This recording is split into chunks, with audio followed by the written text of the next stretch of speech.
The tower fell, the eye dissolved. The ground cracked open beneath the armies of Mordor, and across a wide plain the forces of darkness broke apart, fled, and were swallowed by the earth. And for most people who have seen those films, that is where Sauron ends. A pillar of shadow unfurling against an orange sky, and then nothing. Villain defeated, story closed, age ended. But here is what the lore actually tells you, if you read it carefully enough. Sauron did not die at the crack of doom, he could not. Not entirely, and not in the way that word implies. Because Tolkien's world has cosmological rules, laws that govern what beings of Sauron's order are capable of experiencing and capable of escaping, and those laws do not bend for narrative convenience. Not even at the climax of the most important story in the Legendarium. The Ainur who entered Arda bound themselves to it. That binding is not conditional. It is not revoked by defeat. It does not expire at the turning of an age. Something survived the ring's destruction. But what survived was not Sauron. Or at least, not what that name had meant for 3,000 years. What survived was a remnant, a spirit so stripped of power, so diminished past all possibility of recovery, that Tolkien in his letters describes it as a mere spirit of malice that gnaws itself in the shadows, but cannot again grow or take shape. That is the answer the films never gave you. That is what the lore says when you follow it all the way down. What remained of Sauron after the ring was unmade was not death. It was something that Tolkien's mythology designed to be worse than death. And understanding what it was requires going back to what Sauron was before the ring, before the Dark Tower, before the name Sauron itself, and asking a question the movies never thought to ask. What did it cost to make the One Ring? And what was left of the Maker when the cost came due? When the last ember cooled in the crack of doom, did Sauron truly end? Or did something that had been Sauron persist in the dark between the ages, unable to grow, unable to take shape, unable even to properly cease? That is the question. And the lore has an answer that is stranger and more disturbing than any cinematic dissolution of light into shadow could convey. This is not speculation pulled from nowhere. This is what the texts actually say. In the beginning, before the world took form, there were the Ainur. The Ainulindala, the first chapter of the Silmarillion, and perhaps the most important cosmological document in Tolkien's entire mythology, describes them as beings of pure thought and spirit, created by Ilúvatar before anything else existed. Each one embodied a portion of the infinite thought of the Creator, vast intelligences whose nature was creative, alive with what Tolkien called a portion of the flame imperishable. They were the first minds in existence. They had no physical form, no location, no material limitation. They simply were in whatever constitutes pure being before substance, and they sang the world into being. The Ainulindala describes this music in detail that rewards careful reading. Ilúvatar proposed the great music and the Ainur sang it, each one contributing their portion, their specific gift, their particular understanding of what the world might be. The world Arda is at its deepest level the result of that music, its mountains and rivers, its seasons and its light, its capacity for joy and its capacity for suffering, all of it flows from that original composition. This means that the Ainur who later descended into the world they had helped create were not strangers arriving in an alien place. They were, in a profound sense, entering a reality they had imagined into being. The greatest of the Ainur who descended became the Valar, the powers of the West, Manwë the King of Winds, Varda the Star-Kindler, Aula the Master Craftsman, Ulmo the Lord of Waters. The lesser Ainur became the Maiar, servants and companions who worked alongside the Valar in shaping and tending the world. Sauron was a Maia, specifically a servant of Aule, the craftsman Valar whose domain was the shaping of substance, the making of things, the deep understanding of material structure. Aula built mountains. Aula fashioned the frameworks of the earth. Aula understood how things are made at a level that no other Valar quite matched, and his most capable servants shared that understanding. Here is why that matters. Sauron's entire career, his specific form of evil, his methods and his obsessions, his particular genius for building systems of domination, all of it reflects that origin in Ole's service. He was not a creature of formless malice the way Morgoth sometimes appears.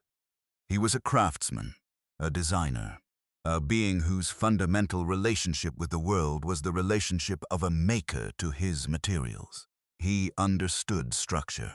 He understood how systems interlock, how leverage works, how a single point of control can govern enormously complex arrangements.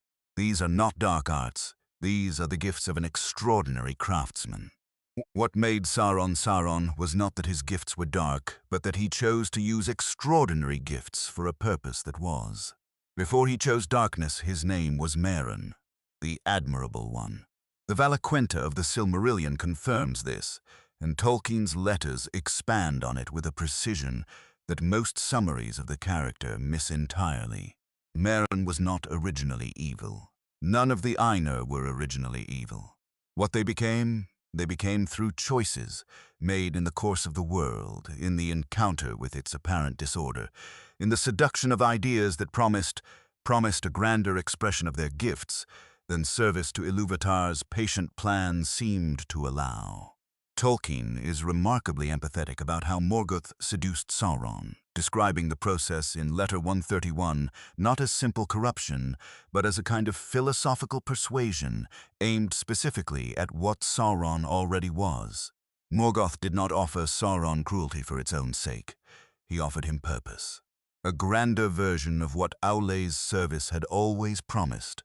The chance to impose order on a resistant world, to build systems that worked, because they operated through domination rather than cooperation. Because, the argument went, cooperation is slow and uncertain, and ardor is vast, and there is so much disorder still to correct.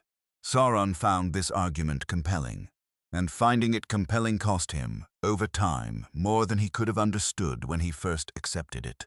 Because here is what the trajectory of domination does to a being of his kind. Every step toward control is a step away from creation. Every choice to coerce rather than inspire, to govern rather than collaborate, narrows the scope of what an enormous intelligence can actually produce. A craftsman who requires that all his materials obey him completely learns, eventually, that the most interesting things cannot be made that way. Genuine creation requires the free contribution of something outside yourself, requires the possibility that the materials will surprise you, requires openness to outcomes you did not design. Domination forecloses all of that. And Sauron, across the long ages of his service to Morgoth and then his own rise to power, traded the capacity for genuine creation for the capacity for perfect control, and did not fully reckon what he was losing in the exchange. By the Second Age, he was no longer the craftsman who had worked alongside Aule in the shaping of the world. He was something more limited and more dangerous, a being of extraordinary intelligence, whose entire gift had been narrowed to a single purpose: domination, the architecture of control, the engineering of systems through which one will could govern all others. The One Ring was the culmination of everything that trajectory implied. The story of the ring's making is, at its core, the story of the greatest wager in the history of Arda. It began in Eregion, in the middle of the Second Age, with a Maia in disguise. Anatar, he called himself, the Lord of Gifts. He arrived among the elvish smiths of Eregion, with knowledge, with charm, with what seemed like the offer of pure collaboration. He wanted to help them perfect their craft. He had techniques that could allow them to preserve the natural gifts of Arda, to resist its slow diminishment, to capture in objects of power the specific beauty that would otherwise fade with time. He was plausible. He was brilliant. He was everything that craftsmen admire in another craftsman. Tolkien's Unfinished Tales describes Anatar's approach to the elven smiths with a precision that is almost painful to read, because what he offered them was not entirely false. The rings of power that came from that collaboration were genuinely extraordinary objects, infused with the desire to preserve and to protect. Anatar taught the smiths how to invest their own will and creative power into those objects. He showed them that a ring could become a repository of a maker's specific gifts, extending those gifts across time and distance, allowing their effects to persist beyond the maker's direct presence. And he was not lying about the technique. The technique was real. The elven rings work exactly as he described. The problem was that he was not teaching them his technique. He was teaching them his version of a technique that he himself intended to exploit. Because what Anatar was really doing in a region was studying the method, learning how elvish craft and elvish will interacted with ring substance, understanding the specific ways that a maker's power could be invested in an object, and then accessed by another consciousness. He was not there to give. He was there to learn what he needed to build the One Ring. And once he had learned it, he left a region and built it himself, in secret, in the fires of Orodruin, in the only place in Middle-earth where a ring of sufficient power could be made. But here is what the ring's making actually required of him, and this is the part that changes everything. Tolkien, in Letter 131, is explicit. In making the One Ring, Sauron let a great part of his own former power pass into it.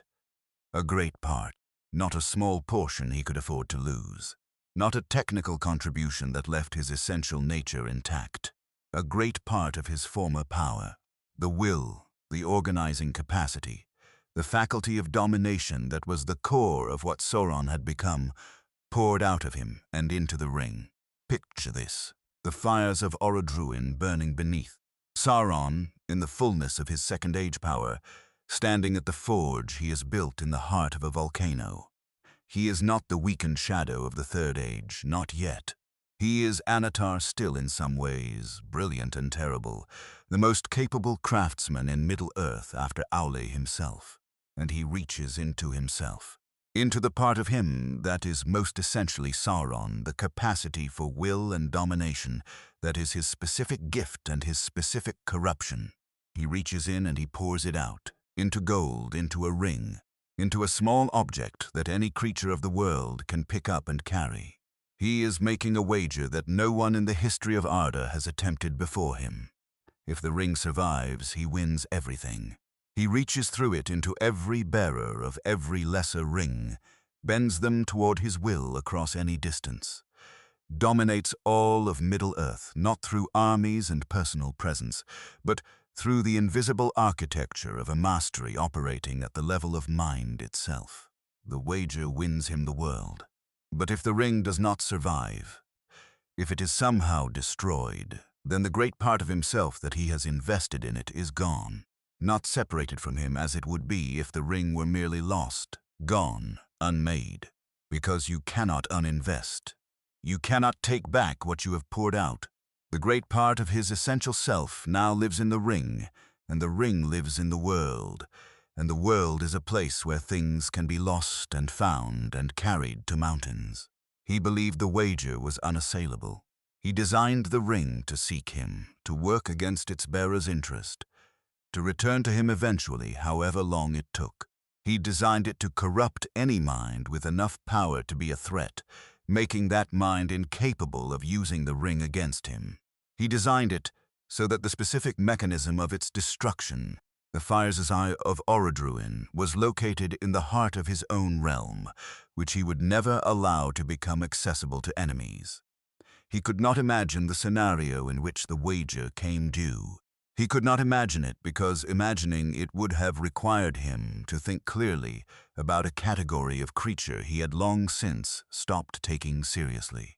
The first time the wager nearly came due was at the end of the Second Age, at the Last Alliance. Tolkien's appendices describe the last alliance of elves and men in terms that make clear it was unlike any alliance that had come before. The greatest gathering of those peoples since the First Age, led by Gil-galad, the last High King of the Noldor, and Elendil, the King of the Númenórean exiles, united by the single understanding that Sauron had to be defeated now, or he would never be defeated at all. 7 years they besieged Barad-dûr.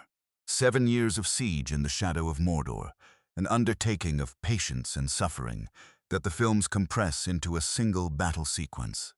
And at the end of those 7 years, Sauron came down to face them in person. He was enormous. He was terrible. He wore the One Ring in open combat and wielded it as a weapon of direct domination. Gil-galad died here, Elendil died here. In Peter Jackson's rendering, Isildur seizes the broken hilt of his father's sword and cuts the ring from Sauron's hand, and Sauron's form shatters into a column of wind and shadow. And here is what the lore says happened next. Sauron's spirit fled. His physical form was destroyed. But his spirit survived, and it survived in a condition that is crucial to understanding what happened at the crack of doom centuries later. After the last alliance, Sauron was reduced to powerlessness in terms of physical presence. He could not walk Middle-earth. He could not build. He could not project the overwhelming personal authority that had bent nations to his will. But his essential nature, his will, and his organizing capacity was intact. The 9 rings still functioned. The Nazgul still served him. He could operate as the necromancer in Dol Guldur for centuries without taking physical form, because his will, the core of what made him powerful, was undamaged. Why? Because the ring still existed. The ring had passed to Isildur, and from Isildur into the Anduin, and from the Anduin into the long darkness of the river's bed. But it existed, it was in the world. And in that existence it still carried the great part of Sauron's power that he had invested in it.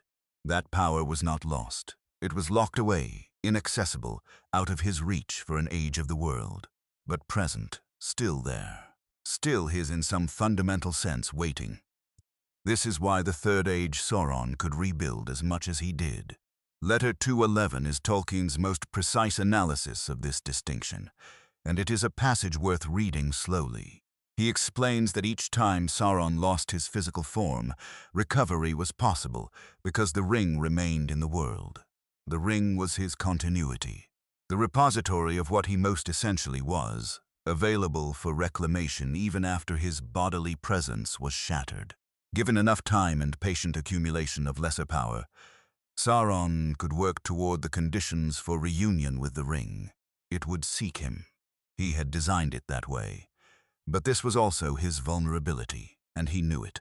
He knew that if anything happened to the ring, not just separation but actual destruction, the situation would be categorically different from any catastrophe he had already survived. That is why Mordor in the Third Age, whatever its weaknesses, had one thing that seemed practically inviolable. No one was going to carry the ring into the heart of Sauron's domain and throw it into the crack of doom. Anyone powerful enough to reach Mount Doom would be corrupted by the ring long before arriving. Anyone too weak to be corrupted was too weak to reach the mountain. The mathematics of power, as Sauron understood them, made the scenario self-defeating. The mathematics left out hobbits, and more than that, they left out mercy. When the ring fell into the fires of Orodruin, something happened that was categorically different from every previous catastrophe Sauron had experienced. It was not lost. It was not separated from him. It was unmade. The fires of Mount Doom were the only fires that could dissolve what those fires had made. This is not narrative convenience. It is a cosmological fact built into the specific nature of how the ring had been constructed. The ring was bound to those fires at its creation in a way that made them, and only them, capable of terminating its existence. When Frodo and Sam arrived at the Cracks of Doom, they were not at a random volcano. They were at the one location in all of Arda where the ring's existence could be genuinely ended. And when it fell, the great part of Sauron's power that had lived in the ring was not transferred somewhere else. It was not scattered into the world in a form that might someday be gathered again. It ceased, not hidden, not dormant, not waiting for better circumstances. Simply ceased in the absolute cosmological sense. A portion of what Sauron was stopped existing as any kind of presence in Arda. Now here is where it gets strange. Tolkien, in Letter 211, draws a distinction that is worth examining word by word. He notes that after Numenor's fall, Sauron lost his body but retained his will and spirit at full power. After the last alliance, the same. In both cases, the ring existed in the world. His capacity for will was intact. His recovery was possible, given time. Each catastrophe was terrible. Each required centuries of patient rebuilding. But each was survivable because the essential self remained. The ring's unmaking removed the essential self.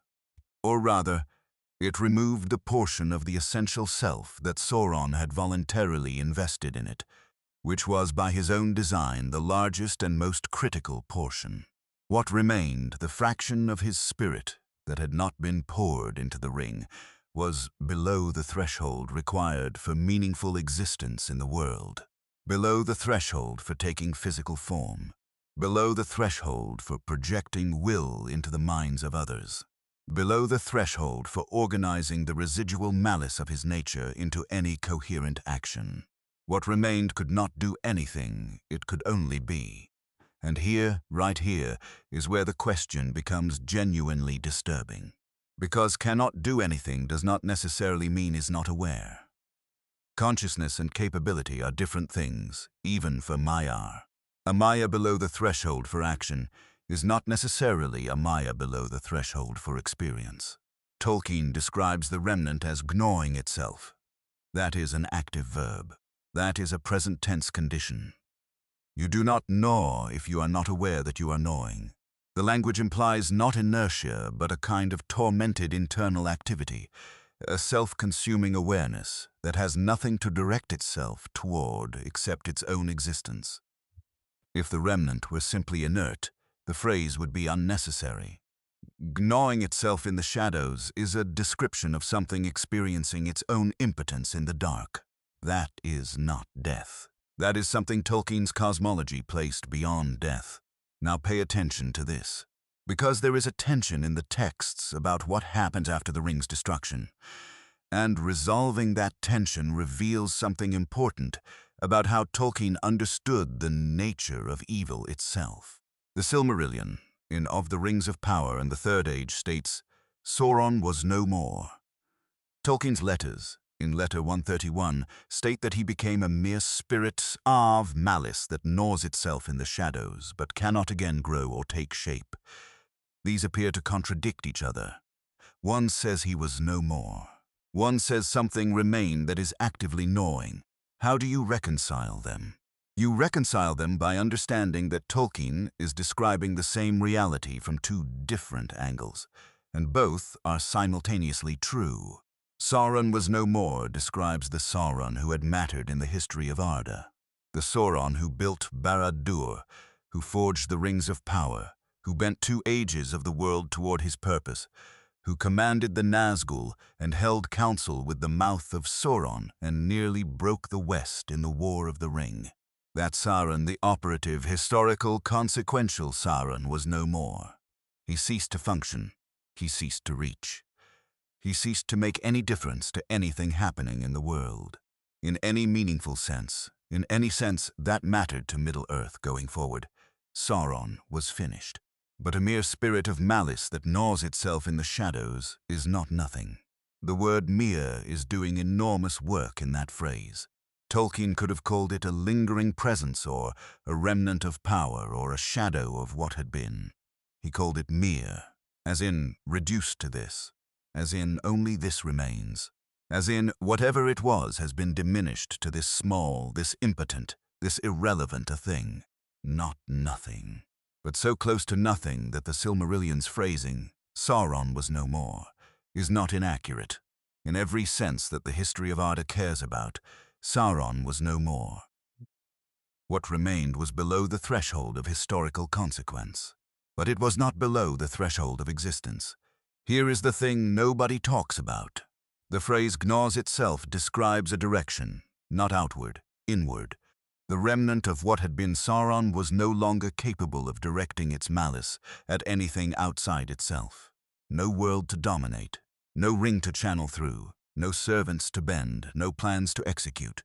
The malice, the fundamental orientation toward darkness and destruction that was the core of what Sauron had become, had nowhere to go except back into the spirit that housed it, a self-consuming loop, an awareness turning its own nature against itself because there is nothing else available. And this raises the question that Tolkien deliberately leaves open. Is that awareness conscious? There is a precedent in the mythology, and it is more unsettling the more carefully you examine it. Morgoth, the original Dark Lord Melkor, the greatest of the Ainur who fell into darkness before Sauron ever made his choice.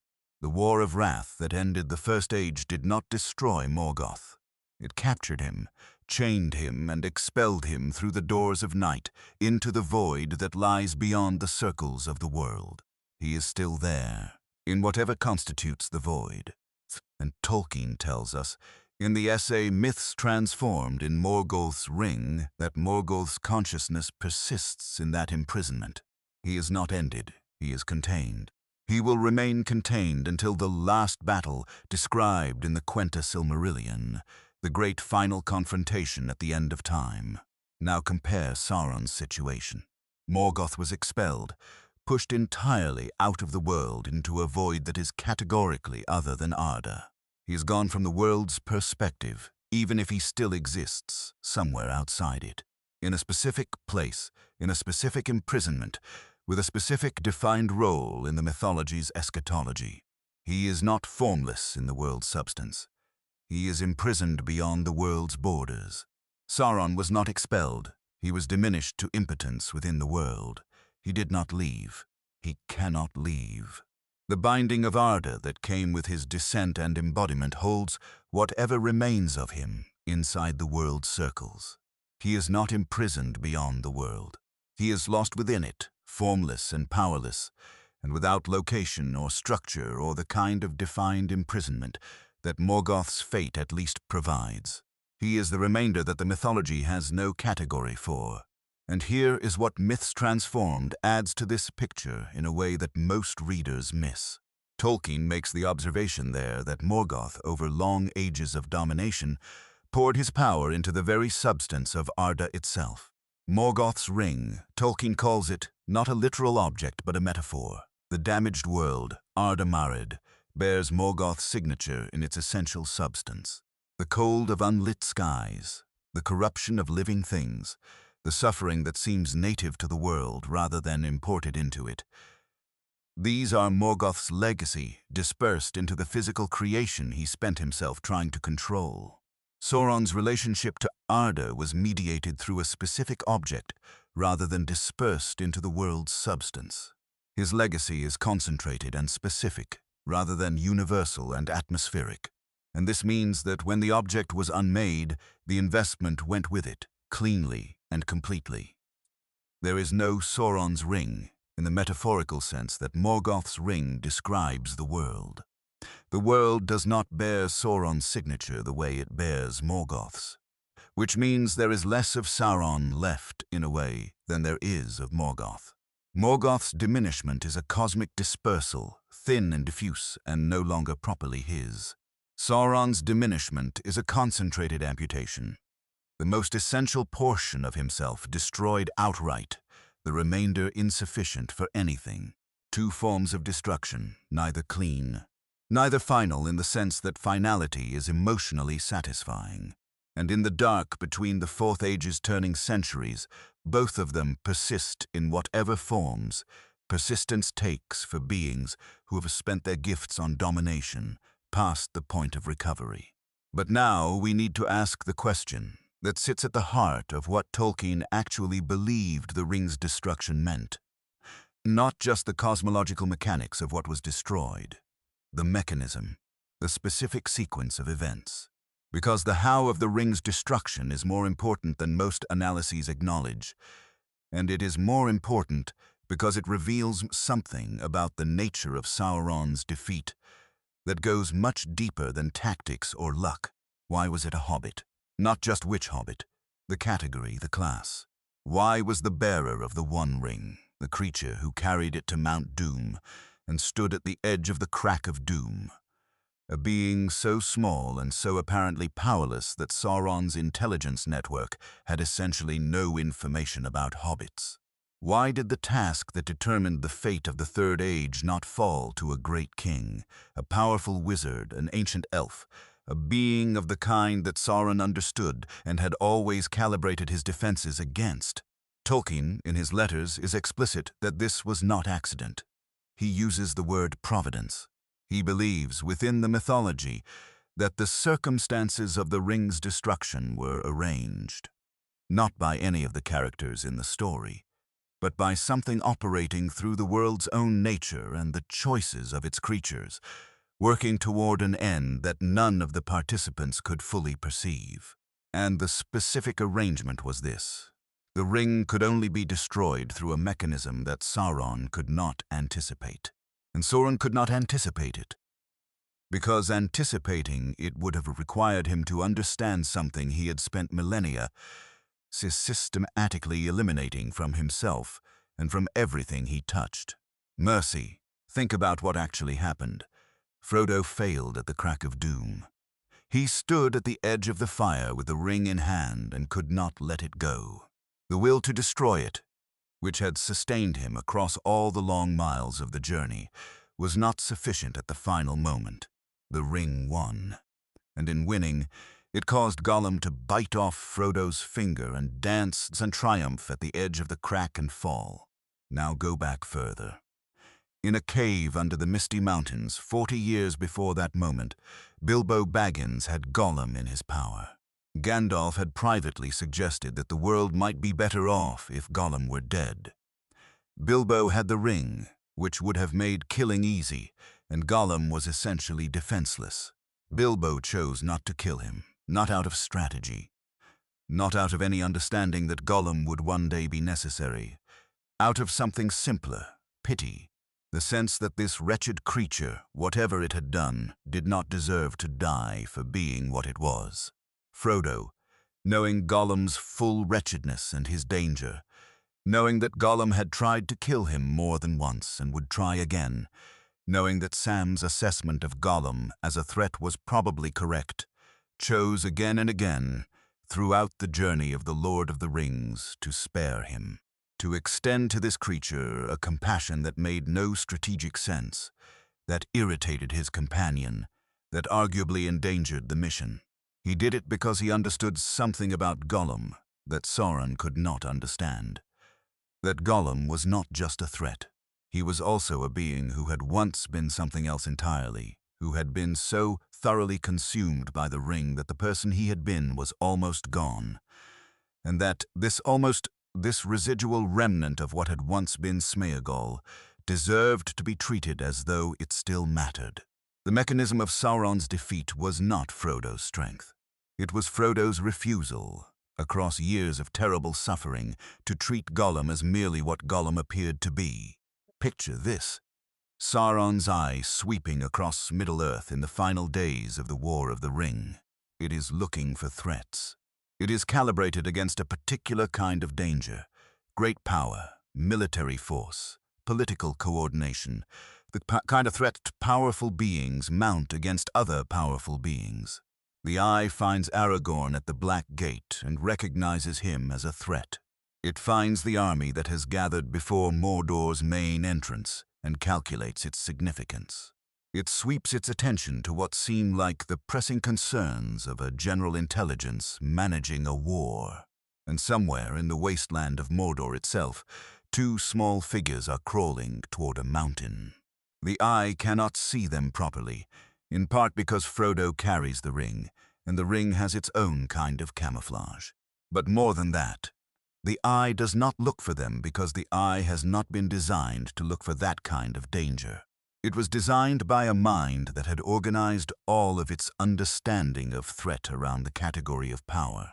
It could not imagine that the decisive move in the war it was fighting was being made by creatures so far outside its understanding of relevance that they barely registered as a consideration. That is the blindness built into Sauron's nature by his own choices. And here is where it gets interesting, because the blindness is not accidental. It is structural. Sauron had spent 3 ages learning to see the world in terms of power and its absence. Everything with power was a potential threat to be monitored, subordinated, or destroyed. Everything without power was irrelevant, beneath consideration, simply not a factor in any calculation that mattered. Hobbits had no power. They had no armies, no magic, no political influence. They lived in a small corner of the world that had never had anything to do with the great movements of history. They were invisible to any intelligence organized around the category of power. But Frodo had something that Sauron's categories had no room for. Not power, something else. The willingness to carry a burden that was destroying him, step by step, further than any being had ever carried it. Not because he was strong enough, but because he kept choosing over and over to take one more step. And the specific form that willingness took, the compassion toward Gollum that preserved the mechanism of the ring's eventual destruction, was something Sauron could not perceive, could not value, and could not defend against, because it was mercy. And Sauron had forgotten what mercy was centuries before the ring was even made. And this brings us to what I think is the deepest thing Tolkien embedded in Sauron's fate. Not just a cosmological puzzle, not just a metaphysical curiosity about what happens to Maia when their rings are destroyed. A philosophical statement about what evil is, what it does to the being that chooses it, and where that choice ultimately leads. Evil, in Tolkien's cosmology, is not a power that exists independently of the beings who practice it. It is not a force or an entity or a substance. It is a choice. And it is a choice that is, by its nature, self-destructive. Not immediately, not obviously, not in a way that is apparent to the being making the choice, but over time, in ways that accumulate slowly into something irreversible. Morgoth began as Melkor, the most powerful of the Ainur. The Ainulindala says he had been given the greatest share of the power and knowledge of Ilúvatar. He was, at the moment of creation, the most capable being in existence after Ilúvatar himself. And what did he do with it? He spent it. He poured it into the world in the service of domination, seeking to corrupt and unmake what others had made, to bend creation toward his will. And with each expenditure, he diminished. The power did not return to him. It dispersed into the resistance of the world against his domination, bled out into cold and corruption and suffering. By the War of Wrath, Tolkien notes, Morgoth's personal power was much reduced from what it had been at the beginning. Sauron chose the same path on a smaller scale and reached the same destination on a shorter timeline. But here is what is easy to miss. These beings were not destroyed by their enemies. They were diminished by their own choices. Morgoth's power dispersed, not because the Valar were stronger, but because he spent it on domination rather than creation. Sauron's essential self was stripped away, not because Frodo was powerful enough to take it, but because Sauron had voluntarily placed it in an object, voluntarily made himself dependent on that object's survival, voluntarily built the mechanism of his own potential destruction into the architecture of his greatest achievement. The enemies only administered the final accounting of a diminishment that each evil being had been conducting on itself for ages. This is what makes Tolkien's treatment of evil so unusual and so much more interesting than the simple good versus evil framework that casual summaries of his work tend to suggest. The truly effective evil in Tolkien's world is not good's opposite. It is good's perversion. Something that began with real power and real gifts, and chose to spend them in ways that were fundamentally self-destructive. Because domination and creation are not the same thing, and the being who trades out the latter for the former eventually arrives at a state where neither is possible. Sauron arrived at that state at the crack of doom. What remained of him was not the craftsman who had designed the rings of power, not the brilliant seducer who had taught the elves techniques they had never imagined, not the tactician who had nearly broken the West through patient application of force. What remained was the residue of a being who had chosen, at every junction, the path that promised power at the cost of self, until the cost exceeded the principle, and nothing remained to pay with. A mere spirit of malice, not a lord, not a power, not a threat, a mere spirit. The word Maia carries the full weight of 3 ages of self-expenditure. It is Tolkien's judgment rendered in a single adjective. Whatever this being once was, what it is now is this small a thing. Now return to the central question with everything the lore has given us. Not the question as it stood in the cold open, barely opened, barely felt. The question as it stands now, with the cosmology fully behind it, and the letters fully behind it, and the Silmarillion's careful phrasing fully behind it. When the last ember of the One Ring cooled in the depths of Orodruin, did Sauron truly end? You know the answer is not a simple yes or no. The portion of his essential self invested in the ring was genuinely destroyed.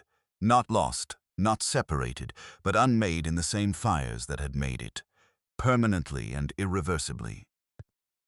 You know that this destruction was categorically different from every previous disaster he had survived, that the avenue of recovery that had followed Númenor and followed the last alliance simply did not exist this time.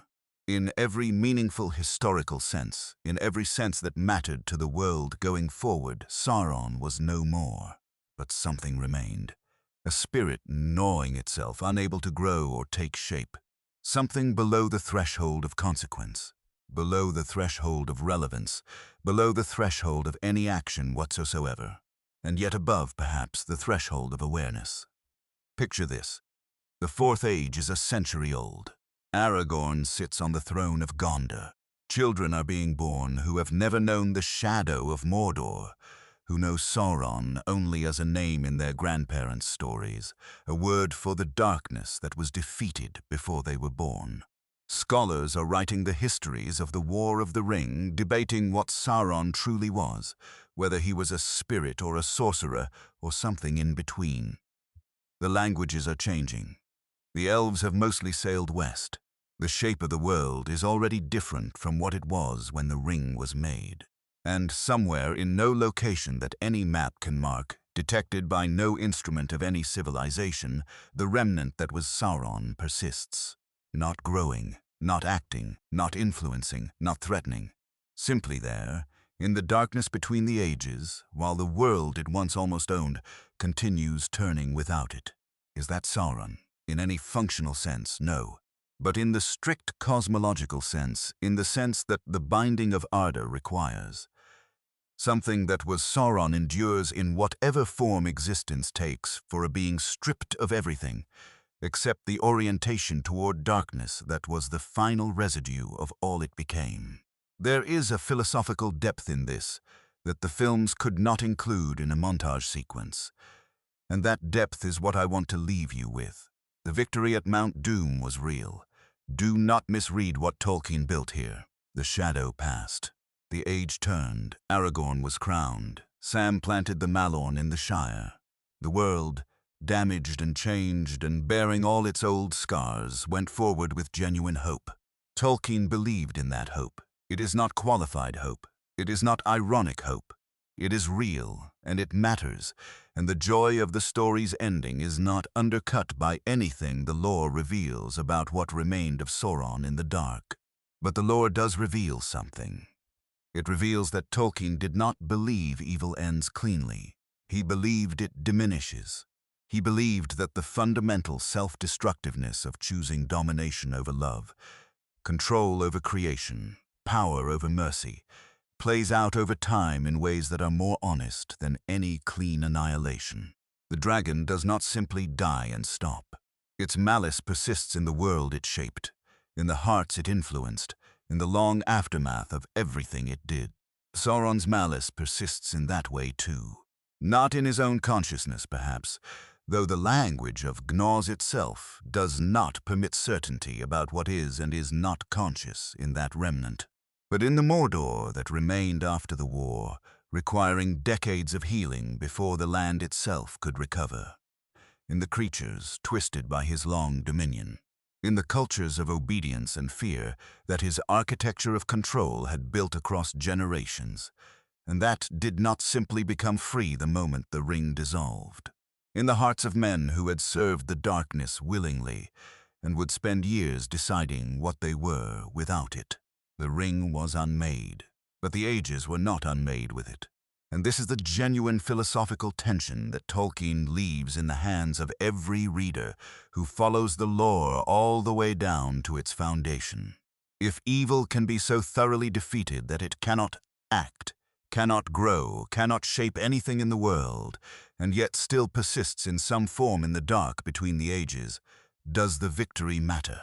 Tolkien believed it did. More than that, he believed the victory mattered precisely because it did not depend on a clean ending. Because the world going forward in light and hope while the mere remnant gnaws itself in powerless darkness is not a compromise. It is the actual structure of how good operates in a world that cannot be unmade and remade from scratch. Good does not require the total elimination of evil. It requires the willingness to keep choosing, to carry the weight to the mountain and let it fall, even knowing that the fall does not erase everything that came before. That is what Frodo did, not eliminate evil. Carry it far enough that it could be ended, and in being ended, stop doing what it had been doing to the world. The world after that is better, not perfect, not as it would have been had Sauron never existed, but better, moving forward with the possibility of joy. That is the hope Tolkien built into the ending of The Lord of the Rings, and it is stronger, not weaker, for being built alongside the knowledge of what remained in the dark. Now ask yourself the question in its full depth. Not the version from the cold open, simple and barely cracked. The version that carries everything this video has built. When the last ember cooled in the depths of the mountain, and the great part of what had been Sauron ceased to exist in the unmaking fires. And the mere remnant that could not grow, and could not take shape settled into whatever form existence takes for a being of his order below the threshold of consequence. What was left? Was the awareness real in that remnant? Did it know what it had lost? Did it understand with the clarity that an intelligence of Maia order cannot easily refuse? Exactly why the wager failed, exactly what quality it had eliminated from itself that turned out to be the one quality the world used to destroy it. If it did, then the darkness of that awareness is something that no fire and no tower fall can capture. It is something quieter and stranger, and in its way more final than any dramatic annihilation. A consciousness that remembers its own greatness, that sees with perfect clarity the specific mechanism of its own defeat, that knows it chose mercy out of itself, across thousands of years, and that mercy was the precise instrument the world turned against it, and that has no prospect of change, no prospect of recovery, no prospect of anything except the endless gnawing, turning inward in the shadows while the ages pass, and the world moves on without it. And if the awareness eventually fails, if the diminishment finally erodes even that last remnant of consciousness, leaving nothing but an inert residue of former malice that no longer knows it exists, then whatever mercy lives in that ending, arrived after however long the aware remnant spent in its own dark before awareness itself collapsed. Neither answers is clean, neither is satisfying, and I think that is precisely the point. The question is genuinely unanswerable from canon alone. The texts open it and do not close it. Tolkien knew what he was doing. He gave us the victory, fully and truly and without irony. And he gave us the ruins. Both of them are real. Both of them are part of what he was trying to say about the nature of a world that bears the marks of its own long damage and keeps going anyway. If this is the kind of lore that keeps your mind working long after the video ends, the questions that live underneath the story, the places where Tolkien's philosophy surfaces through the mythology, stay here. There are more of these. Every title in this channel opens a door into something the movies never asked. And the answers, when you follow them all the way down, always say something true. Subscribe. The Legendarium goes deeper than any single video can carry you.